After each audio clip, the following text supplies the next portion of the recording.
بدر کی شرارتیں بھی عروج پر تھیں۔ بس ایک رمل اور ملحان ساکت بیٹھے تھے۔ ملحان نے جیسے ہی رمل کا ہاتھ پکڑا، رمل نے فوراً چھڑوا لیا۔ ملحان نے بھی دوبارہ پکڑنے کی کوشش نہیں کی۔ دونوں کے درمیان خاموشی کو سب نے محسوس کیا، لیکن کسی نے کچھ کہا نہیں تھا۔ سب سے عجیب تو مور ماما بیگم کو لگ رہا تھا کہ ملحان نے اپنی فیملی ممبرز کو نہیں بلایا، لیکن سب خاموش تھے۔ شاید اسی میں سب کی بہتری تھی۔ ڈی جے نے بھی سانگ تباہی کے لگائے ہوئے تھے۔ مہندی ہے رچنے والی، مہندی لگا کر رکھنا، لکھ کر مہندی سے سجنا کا نام۔ رمل کی عجیب فیلنگس تھی۔ وہ مسلسل سوچ رہی تھی کیا اس کا اور ملحان کا رشتہ چل سکے گا، کیونکہ پہلے وہ ملحان کو سکھا رہی تھی، پھر ملحان اسے رشتے میں محبت ہے یا صرف ڈائلاگ۔ وہ سرد نگاہوں سے سب کو دیکھ رہی تھی۔ رسم کرتے وقت کسی نے بھی اس کے ساتھ شرارت کرنے کی کوشش نہیں کی تھی۔ اس سے حیرانگی ملحان پر تھی کہ وہ اتنا خاموش کیوں ہے۔ پھر ادھر ادھر دیکھنے لگی۔ جیسے ہی سب بڑوں نے رسم کی، سب کو کھانے کا کہا گیا۔ رسم ختم ہوتے ہی دلہنوں کو حویلی کے ہال میں بٹھا دیا۔ رمل نے فوٹو شوٹ سے منع کر دیا۔ کیس بھی نمل کی طبیعت کا سوچتے اٹھ کھڑا ہوا تھا، جبکہ بدر نے دل کھول کر فوٹو شوٹ کروایا تھا۔ ایک کی تو شادی ہوتی ہے بندے کی، اب وہ بھی سڑے منہ کے ساتھ کرواؤں کیوں؟ اس کا طنز ملحان اور رمل خوب سمجھتے تھے، لیکن خاموش تھے۔ بہت رات ہو گئی ہے، چلو اب سب آرام کرو۔ آغا جان سب کو کہتے خود بھی آرام کرنے اپنے کمرے کی طرف چل پڑے۔ بابا بیٹھے نہ ہمارے پاس۔ جیسے ہی رمل کے بابا اندر جانے لگے، رمل نے انہیں روک لیا۔ وہ صوفے پر رمل کے پاس بیٹھ گئے۔ رمل نے کارپیٹ پر بیٹھے ان کی گود میں سر رکھ دی، جبکہ نمل صوفے پر ان کے ساتھ بیٹھی تھی۔ کیس اور ملحان چینج کیے آرام دہ ڈریسز میں باہر آئے تھے۔ بابا کیا ہوا بیٹا؟ رمل آپ اداس کیوں ہیں؟ کچھ نہیں بابا، بس ماما۔ رمل نے کہتے اپنے آنسو روکے تھے، وہ عورت ماں کہلانے کے لائق ہی نہیں۔ مجھے معاف کر دو میرے بچیوں، جو میں تم لوگوں کو خوشیاں نہیں دے پایا۔ نہیں بابا، ہم ہوں جو بس ہماری ماں ہی ایسی کیوں بیٹا؟ انہوں نے کھڑے ہوتے رمل کو سینے سے لگایا تھا۔ میری تو شہزادی بیٹی ہے نا، شیر پتر ہے نا میرا، پھر کیوں رو رہی ہے؟ ادھر آؤ ملحان، انہوں نے ملحان کو آواز دی تھی۔ جی انکل، پہلی بات تو یہ کہ آپ بھی رمل کی طرح مجھے بابا کہو۔ ملحان نے کچھ ہچکچاہٹ میں بابا کہا تھا۔ مجھے یقین ہے بیٹا آپ رمل کو ہمیشہ خوش رکھو گے، کوئی دکھ میری بیٹی کے پاس نہیں آنے دو گے۔ جی بابا، انہوں نے کہتے رمل کا ہاتھ ملحان کے ہاتھ میں دیا تھا اور کیس کا ہاتھ نمل کے ہاتھ میں۔ ساڈا چڑیا تھا چمبائے بابل اساں اڑ جانا۔ تبھی پیچھے سے بدر کی آواز گونجی تھی، سب کا مشترکہ کہہ کر مجھے چلو آپ لوگ انجوائے کرو، یہ دن بار بار تھوڑی آتے ہیں۔ میں آرام کر ان کے جاتے ہیں، نابیہ بھی چہکتے ہوئے آئی تھی۔ چلو نہ کچھ ڈلکی ہو جائے۔ نو نیور، مجھے ریسٹ کرنی ہے۔ نمل نے سب سے پہلے ہری جھنڈی دکھائی تھی، کہتے ساتھ ہی اس نے کیس کے روم کی جانب دوڑ لگا دی تھی۔ رمل آپ کا روم اس طرف ہے، یہ بھی میرا روم ہی ہے۔ اچھا، نمل کی حرکت پر کیس فری میں شرمندہ ہو گیا تھا۔ ارے بھائی آپ شرمندہ نہ ہو، بابی آپ کی جدائی برداشت نہیں کر سکتی۔ جسے صبح انہوں نے گر سر پر اٹھایا تھا، کاش ہماری بیوی بھی ہماری دوری پر ایسا ہی کرے۔ ہاں ہاں ہاں، خوش فہمیاں نابیہ نے منہ بنا کر بولا تھا۔ چہرے پر بناوٹی ہنسی سجائے رکھتے ہیں۔ رمل اس کیفے میں زیادہ دیر کھڑی نہیں رہ پائی تھی اور کمرے کی طرف بڑھ گئی۔ بارے بارے سب اپنے اپنے کمرے میں چلے گئے۔ کیس اپنے کمرے کے قریب پہنچا تو اندر سے میوزک کی آواز آ رہی تھی۔ وہ حیرانگی سے اندر داخل ہوا، نمل کو پکارا، گڑیا کیا ہے یہ سب؟ ہاں جی، ڈانس کرنا ہے آپ کے ساتھ۔ لیکن اس سے پہلے کہ ہاں انکار کرتا، نمل فوراً بولی، ہاں جی مجھے پتا ہے کہ آپ کو اچھا نہیں لگتا یہ سب کچھ، لیکن میں کسی کے سامنے تو نہیں کر رہی، آپ کے ساتھ کروں گی بس تھوڑا سا۔ ہاں نے کچھ سوتے ہاں میں ساحل لایا۔ گانے کے بول فضا میں گونجنے لگے، جس سے ماحول میں ایک وسوع سا بن گیا۔ کمرے میں منحوس خاموشی تھی۔ ہاں نے دھیرے سے نمل کو کھینچتے اپنی باہوں میں اٹھایا تھا، اس کی کمر میں ہاتھ ڈال کے اسے اپنے بے حد قریب کیا تھا۔ نمل تو ڈانس فلور کا بہان کو دیکھی تھی۔ جیسے ہی نمل کی سانسیں کیس کی سانسوں سے الجھی، نمل گھبراتے ہوئے بولی، مجھے نیند آ رہی ہے۔ کیس کا کہکا بے سہارا تھا، اسے پتہ تھا کہ جیسے ڈانس وہ کرے گا وہ نمل کے باس کا روگ نہیں۔ کیس نے بھی جلدی سے ہمیں بٹے نمل کو اٹھا کر بیڈ پر لٹایا اور خود اس کے سرہانے بیٹھ گیا تھا۔ کچھ دیر نمل کے بال میں ہاتھ چلاتا رہا۔ تھوڑی دیر میں نمل سو گئی۔ میوزک دھیرے دھیرے چل رہا تھا۔ وہ بند کرتے ڈور لاک کرتے خود بدر کے روم کی جانب بڑھ گیا۔ کچھ وقت کا تقاضا تو پورا کرنا تھا نا، اب نمل کی طرح وہ بھی بچا تو نہیں باندھ سکتا تھا۔ صبح کا سورج عروج پر تھا، ہر طرف گہما گہمی تھی، سب کو ایک دوسرے سے زیادہ پیارا لگنا تھا۔ دلہن کو بیوٹیشن تیار کر رہی تھی، انابیہ اور نمل تو چہک رہی تھی۔ بس ریمل خاموشی سے مسکرا رہی تھی۔ آنے والے وقت کا سوچ کر انابیہ کی دھڑکنیں بڑھ رہی تھی۔ آغا جان کے کہنے پر تینوں کے نکاح دوبارہ ہوئے تھے۔ نمل ڈیپ ریڈ کلر کا لہنگا جس پر گولڈن کلر کا کام ہوا تھا پہنے کوئی اپسرا ہی لگ رہی تھی۔ اس کی آدھی سموکی آئیز دیکھنے والے کا دل دھڑکا رہی تھی۔ انابیہ بھی ریڈ کلر کا لہنگا پہنے دیکھنے والے کو مسمرائز کرتی۔ سفید رنگ کا لہنگا پہنے ریمل سب سے یونیک لگ رہی تھی۔ کیس نے کالے رنگ کی شیروانی، بردر نے گولڈن رنگ کی، جبکہ ملحان نے سفید رنگ کی شیروانی پہنی تھی۔ سب کنفیوز تھے کہ کون سا دلہا زیادہ پیارا لگ رہا ہے۔ دلہن کے اسٹیج پر آتے ہی شور مچا تھا۔ مختلف قسم کی رسموں کے بعد رخصتی کا وقت ہوا۔ سب سے پہلے نمل کو رخصت کیا گیا۔ بے شک وہ اسی گھر میں رہنے والی تھی، لیکن رخصت ہوتے وقت باپ کے گلے لگ کر ہو روئی۔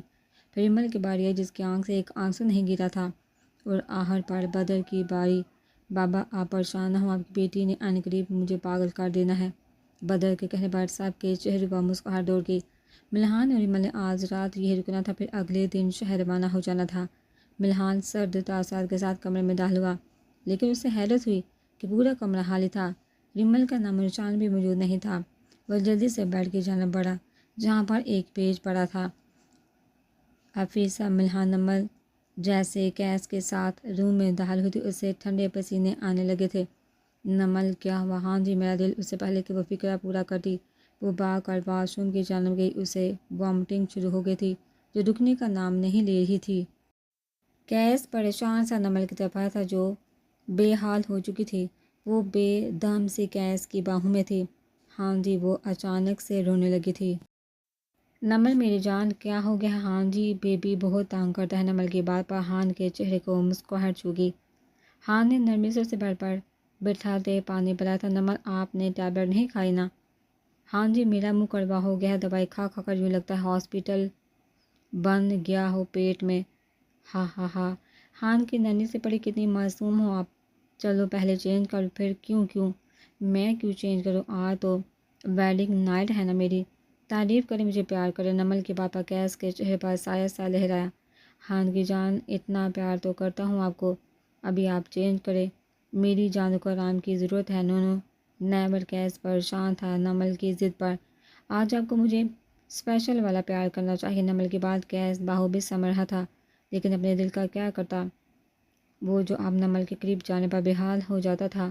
نمل کا دھوکہ کیس بھول کر بھی بھول نہیں پا رہا تھا۔ نمل بہت آہستہ سے کیس کے قریب ہوتے اس کے گلے میں بازو ڈالتے اپنی آنکھیں بند کر چکی تھی۔ نمل کی خواہش، اس کی آرزو کیس سمجھ کر بھی اگنور کر رہا تھا۔ جب کافی دیر کیس کی جانب سے پیش رفت نہ ہوئی تو نمل نے آنکھیں کھول کر کیس کو دیکھا تو پتہ تھا مجھے سب سمجھ ہی ہوں میں۔ ہاں جی، اس دن کے بعد آپ نے مجھے پیار نہیں کیا، آپ کو برا لگا نہ، بلکہ مجھے پتہ ہے آپ کو بہت برا لگا ہوگا۔ ہان بس خاموش تھا، لیکن نمل کی طبیعت پھر سے بگڑتی دیکھ اسے بولنا پڑا تو ایسی کوئی بات نہیں میری چندا، ابھی ڈاکٹر نے کہا ہے کہ آپ کو آرام کی ضرورت ہے، تو اس لیے کیس خاموش ہوا تھا۔ ڈاکٹر نے کس کرنے سے بھی منع کیا ہے کیا؟ ہاں جی، نمل نے معصومیت سے پوچھا تھا۔ یہاں کیس کی بات ہو گئی تھی۔ بے سہاتا نمل کو اپنی جانب کھینچتی اس کے سانسوں پر اپنا قبضہ جمایا تھا۔ نمل نے کیس کے بالوں کو زور سے پکڑا تھا۔ اب ایسی بھی بات نہیں، چھوٹی موٹی گستاخیاں ہو سکتی ہیں جان نمل، کیس نے کہتے نمل کے چہرے پر اپنے پیار کے پھول کھلائے۔ نمل کو تو اتنے میں ہی بکھلا کر رہ گئی تھی۔ ہاں ہاں ہاں میری چندا، اگر میں اسپیشل پیار کروں تو آپ کا کیا حال ہو؟ ہاں جی، اتنی شدت پسندی بھی اچھی نہیں ہوتی۔ میری شدت پسندی سے آپ واقف تو ہیں، پھر بھی شیر کے منہ میں ہاتھ ڈال رہی ہیں۔ کیس نے ایک دفعہ پھر سے نمل کو تکیے پر گراتے اپنے قبضے میں کیا تھا۔ ہاں جی، ڈاکٹر نے ریسٹ کا کہا۔ اس سے آگے وہ بول نہیں پائی تھی۔ اتنے دن سے صبر کرو، اب ایک دفعہ میں تو یہ پیاس بجھنے سے رہی۔ کیس جیسے نمل کی گردن پر جھکا تھا۔ نمل نے جلدی سے کیس کا کالر پکڑا تھا۔ ہاں جی پلیز۔ اس نے بھیگی آنکھوں سے ہان کو دیکھا تھا۔ اب کوئی دکھ نہیں دوں گا آپ کو، پچھلی بار کے لیے معاف کر دو ہان کی جان۔ کیس نمل کی آنکھوں کی نمی کو سمجھ چکا تھا۔ ہان نے بہت نرمی سے نمل کو چھوا تھا۔ بیک پر ہاتھ لے جاتے کیس اس کی کمر سے ڈوریاں کھول چکا تھا۔ اس سے پہلے کہ وہ مزید بہکتا جلدی سے پیچھے ہٹا تھا۔ نمل آنکھیں بند کے لمبے سانس لے رہی تھی۔ کیس نے جھکتے اس کے ماتھے پر لب رکھے تھے۔ آج کے لیے اتنا کافی ہے کیا؟ ہان نے مسکراہٹ چھپا کر پوچھا تھا۔ نمل نے ایک آنکھ سے ہان کو دیکھتے اس کے سینے میں منہ چھپایا تھا۔ بہت تیز ہے آپ کی مرضی سے ہوا سب اچھا جی، اور اسپیشل پیار کرنے کو کون کہہ رہا تھا؟ وہ تو آپ کے دل کی بات بتائی تھی۔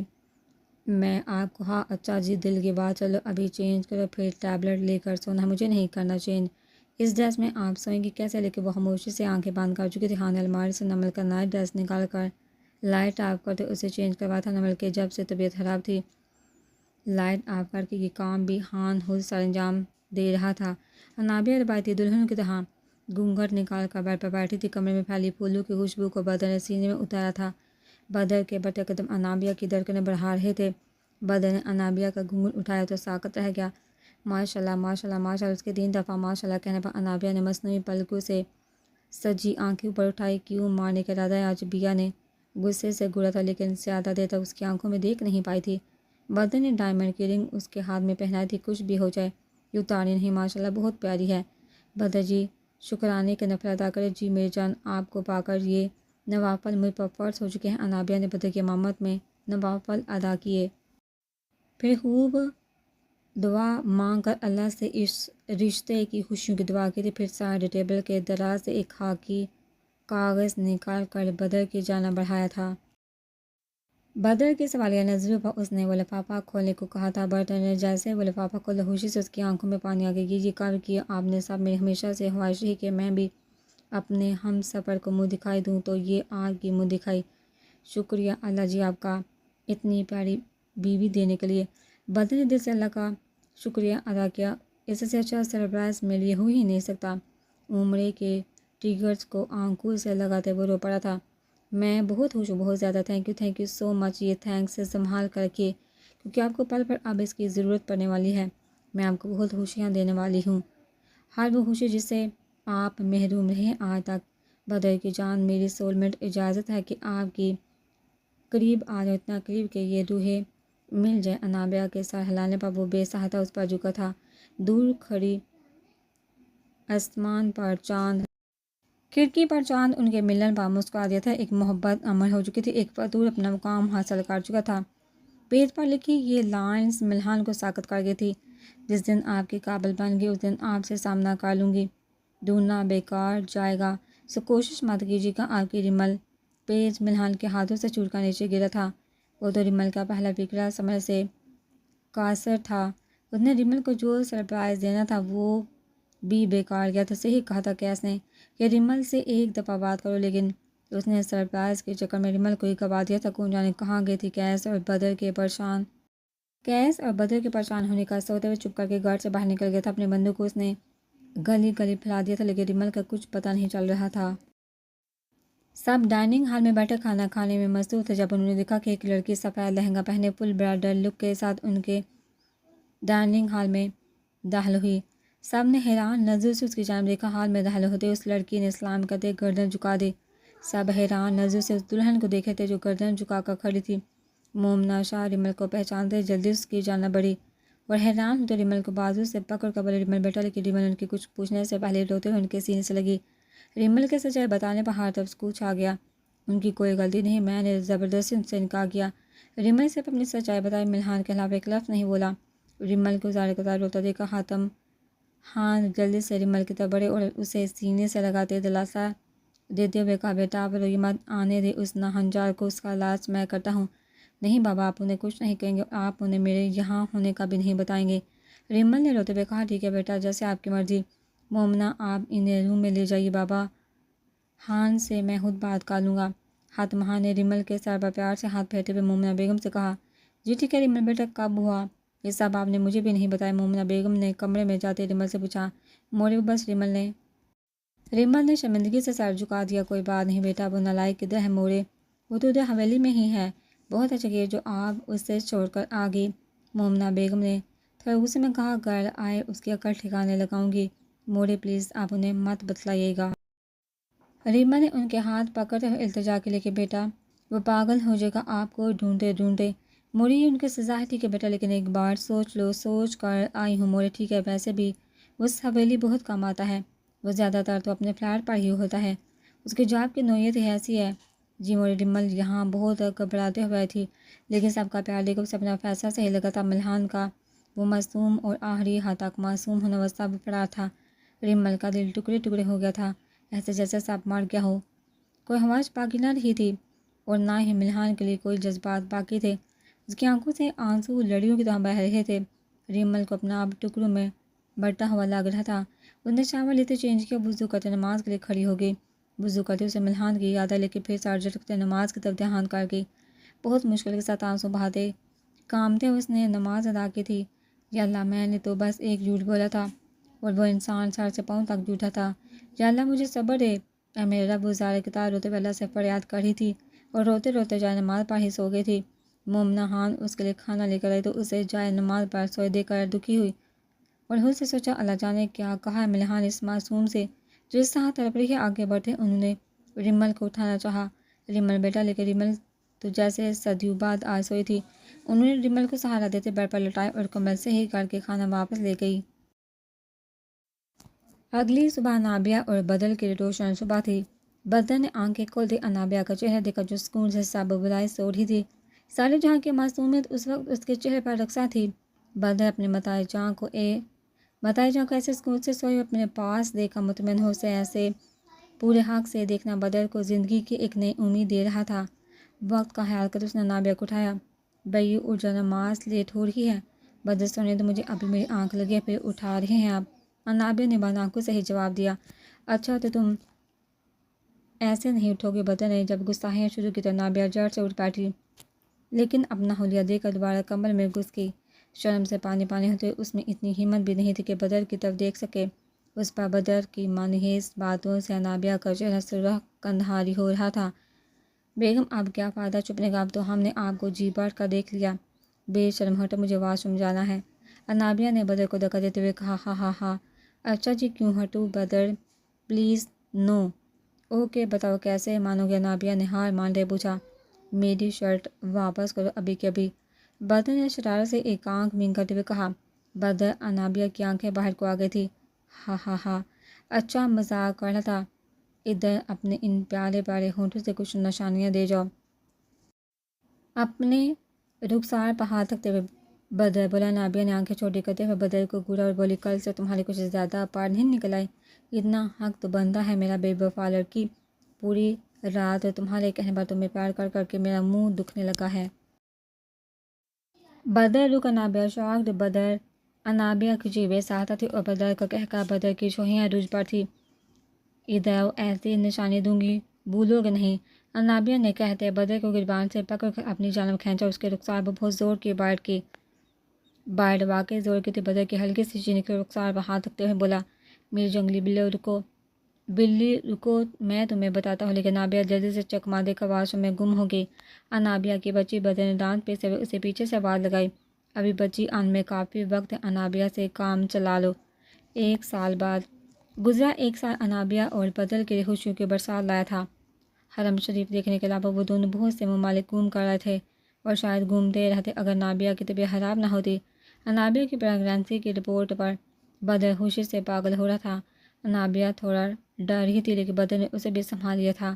قیس اور نمل کو اللہ نے ایک پیارے سے بیٹے سے نوازا تھا جو بالکل اپنے باپ پر گیا تھا، اور نمل کو یہ غم کھائے جا رہا تھا کہ ہاں جی اب اسے سے پیار نہیں کرتے۔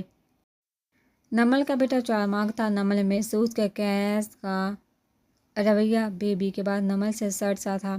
پہلے تو شاید بیبی کی وجہ سے وہ اس کی کیئر کرتا تھا، لیکن اب اسے کوئی پرواہ نہیں ہوتی تھی کہ نمل کہاں ہے۔ وہ ہر وقت اپنے بیبی کے گرد پایا جاتا تھا۔